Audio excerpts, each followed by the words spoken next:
बच्चों अपन पढ़ रहे थे भारत बांग्लादेश संबंध। अभी अपन ये पढ़ ही रहे थे कि 16 दिसंबर 1971 को बांग्लादेश अपना विजय दिवस मनाता है और तख्ता पलट तो वहाँ एक आम बात है। ठीक, अपन ये भी पढ़े थे कि जब जब जब शेख हसीना बनती है प्रधानमंत्री तब भारत के संबंध अच्छे रहते हैं। जैसे गंगा जल बंटवारा जो है उसके तहत या जब भी कोई साइन हुए तब ज़्यादा अच्छा आर्थिक विकास हुआ। परंतु अब अपन के एक नया अपडेट देखने को मिल रहा है कि 9 अप्रैल 2025 को भारत ने बांग्लादेश के साथ जो ट्रांसशिपमेंट एग्रीमेंट हुआ था, एक सर्कुलर में साइन हुए थे 2020 में, उसके अंतर्गत ये हुआ था कि जो बांग्लादेश है अपने जो सामान है वो पहले भारत में आएगा और भारत आकर के भारत के एयरपोर्ट में रहेगा, उसका सामान जाएगा और बंदरगाह से जाएगा।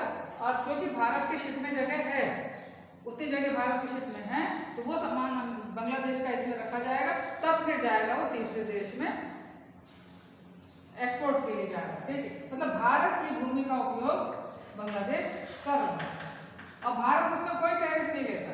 उसमें वो किस पे टैरिफ ले रहा था? भारत जियो टैरिफ में उसका सामान आ रहा था। भारत सिर्फ सिगरेट और अल्कोहल पर टैरिफ लगाया था भारत ने और उसका बांग्लादेश का काम अच्छा चल रहा था।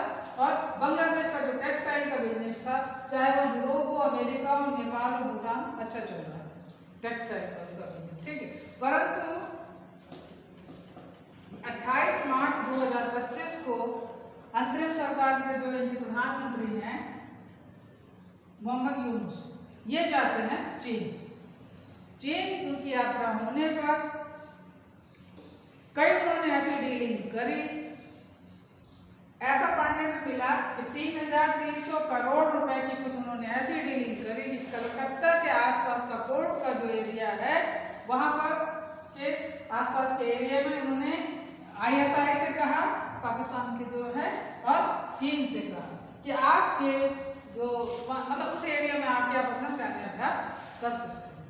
ठीक, ये और उन्होंने अपने बातचीत के दौरान कहा कि जो सिलीगुड़ी का एरिया है, सिलीगुड़ी कॉरिडोर, इसको कहते हैं चिकन। ठीक है, क्योंकि जो एरिया इतना सकरा है 20-22 किलोमीटर का, ये कहा जाता है मुर्गी की गर्दन के जैसा इसका शेप है। और जबकि उस एरिया कौन कौन सा प्रभावित होता है? ये जो 7 सिस्टर का एरिया, 7 सिस्टर किसे कहते हैं? 7 बहनें भारत की कौन कौन सी? अरुणाचल प्रदेश, ये अरुणाचल प्रदेश हो गया, असम, मणिपुर, मेघालय, मिजोरम, नागालैंड और त्रिपुरा। इन 7 भाइयों का 7 बहनों का अकेला भाई है सिक्किम। ठीक, इस जो इन्होंने कहा इस एरिया में आकर के आप अपना सैन्य अभ्यास कर सकते हैं, तो इससे पूरा एरिया प्रभावित हो रहा है। सिक्किम का भी, तिब्बत का, भूटान का जो जंक्शन है वो पूरा प्रभावित हो रहा है। बात है 28 मार्च की 25 में, और मगर भारत ने डिसीजन लिया 9 अप्रैल को, क्योंकि भारत को ऐसा लगा कि अब सहन से बाहर। भारत को समय से कोई विरोध नहीं किया, परंतु ये जो निर्णय लिया भारत ने अपने स्ट्रेटेजिक डिसीजन जो उसका था, क्योंकि इनके जो स्ट्रेटजी बन रही थी बांग्लादेश की कि आप चाइना और पाकिस्तान के साथ, और इससे भारत की सुरक्षा को चुनौती थी। जबकि SOPS जो है भारत का जो मिलिट्री वाले जो ऑफिसर है, उनका ये कहना रूल्स है कि अंतरराष्ट्रीय सीमा के आसपास जो एरिया है वहां पर विदेशी जो हमारे हैं उनकी कोई भी सैन्य अभ्यास या कोई सी चीज आनी ही नहीं चाहिए, जबकि भारत वहां पर उस एरिया में ड्रोन दिख रहे हैं। तो ये भारत की सुरक्षा के लिए बहुत बड़ी चुनौती थी।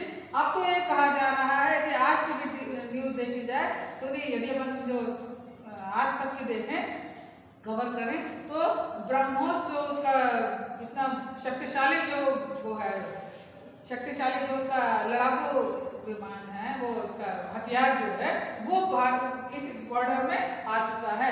ये जो अपना इस एरिया में आ चुका है, और उसको मतलब एक से एक जो सुरक्षा के हथियार हैं वो भारत ने वहां पर इस एरिया में उपलब्ध करा दिए हैं। क्योंकि जब इसकी स्ट्रेटजी ये चल रही है, बांग्लादेश की ये चल रही है, तो भारत ने अपनी सुरक्षा को पूरा इंतजाम कर लिया है, क्योंकि कभी भी किसी भी तरह की कोई घटना हो सकती है।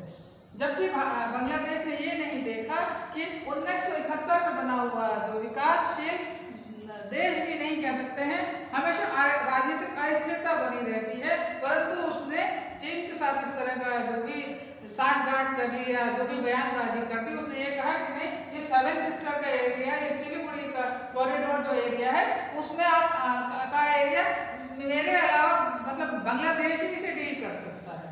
ये जब उन्होंने कहा तो ये चीज भारत को लगी कि ये इसने गलत बयानबाजी हुई है, और उनका ये जैसे बांग्लादेश का ये कहना है कि मैं बिना भारत के सहयोग से ये सब डीलिंग कर सकता हूँ।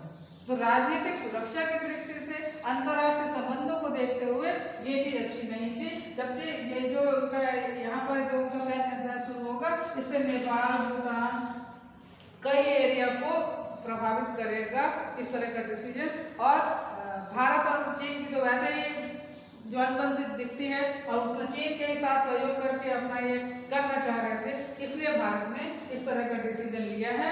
और 9 अप्रैल को उन्होंने ये जो ब्लॉक कर दिया, वो कौन सा ट्रांसशिपमेशन जो है इनका ट्रांसशिपमेंट का जो सुविधा दी जा रही थी, बेसिक सुविधा यही थी कि बांग्लादेश से सामान भारत आ रहा, भारत से वो आगे जा रहे, तो ये सुविधा बंद कर दी। और डीजल, पेट्रोल और इलेक्ट्रिसिटी ये भी सुविधा तुरंत भारत ने आधी कर दी है। तो इसको इधर ये नुकसान हुआ है, और इधर और भारत ने ये आर्थिक नुकसान अभी इसलिए पहुंचाया है कि शायद वो सचेत हो जाए।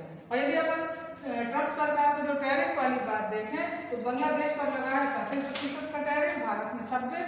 वहां पर यदि उनका सामान बिकता है तो 137 रुपये में बिकेगा बांग्लादेश का सामान, और भारत का बिकेगा 126 रुपये में। तो इससे भी भारत को कोई नुकसान, इस तरह के जो ब्लॉक कर दिया है ट्रांसशिपमेंट जो, इससे भारत को विशेष कोई नुकसान नहीं होने वाला, ठीक। परंतु बांग्लादेश को सीट देने के लिए भारत ने ये डिसीजन लिया है। तो अब आप जो भारत बांग्लादेश संबंध लिखेंगे, उसमें एक चीज आप इसको भी जोड़ दीजिएगा, और सेवन सिस्टर और चिकन नेक का एरिया, सिलीगुड़ी कॉरिडोर, इसको आप थोड़ा सा डिफाइन कर दीजिएगा, ठीक।